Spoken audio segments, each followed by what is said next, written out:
এতে আমাদের দল বাংলাদেশের জনগণের সাথে যে অন্যায় আচরণ করেছে, যে জুলুম করেছে, আমরা বিনা শর্তে মাপ চাই। একটিবারের জন্য আমাদেরকে আপনারা ক্ষমতায় দিন।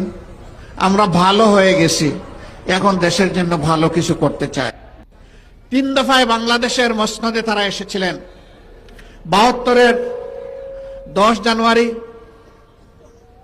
আবার এসেছিলেন 96 সালের 10 জানুয়ারি, এরপরে তারা আবার এসেছিলেন 2009 সালের 7 জানুয়ারি।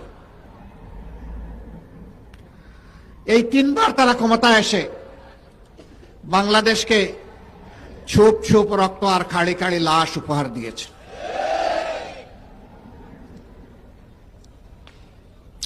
ছিয়ানব্বই সালে ক্ষমতায় আসার আগে হাত জোড় করে তারা জনগণের কাছে ক্ষমা চেয়েছিলেন।